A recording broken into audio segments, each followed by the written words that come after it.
Friday morning காலையிலேயே தம்பிங்கள குளிக்க வச்சுட்டு நானும் ஃப்ரெஷ் அப் ஆயிட்டு வீடெல்லாம் கொஞ்சம் க்ளீன் பண்ண வேண்டியது இருந்துச்சு. மாப் போட்டு விட்டுட்டு துணியெல்லாம் வாஷ் பண்ண வேண்டியது இருந்துச்சு. எல்லா வேலையும் முடிச்சுட்டு தான் கிச்சனுக்கு வந்தேன். வந்துட்டு பூஜை பாத்திரம்லாம் கொஞ்சம் வாஷ் பண்ணிட்டு சமைக்க ஸ்டார்ட் பண்ணேன். சமைக்கிறதுக்கு ரொம்ப லேட் ஆன மாதிரி இருந்துச்சு. அதனால ஒன் பாட் ரெசிபி ரெடி பண்ணிடலான்னு தக்காளி சாதம் தான் ரெடி பண்ணேன். கொத்தமல்லி, புதினாலாம் எதுவுமே இல்ல. சரி இருக்கிறத வச்சு ட்ரை பண்ணுவோம்னு ட்ரை பண்ணேன்.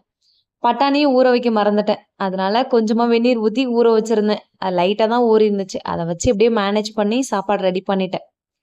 ரெடி பண்ணிட்டு சைட் பை சைடா குருமா ரெடி பண்ணிடலாம் அப்படின்னு சொல்லிட்டு, தேங்காய் கூட கொஞ்சம் ஸ்பைசஸ்லாம் ஆட் பண்ணி ஃபைன் பேஸ்ட்டா அரைச்சு எடுத்துட்டு, உருளைக்கிழங்கும் பட்டாணியும் போட்டு குருமாவும் ரெடி பண்ணிட்டேன். டேஸ்ட் சூப்பரா இருந்துச்சு. அது மாரி சாப்பாடும் உடையாம சூப்பரா வந்திருந்துச்சு.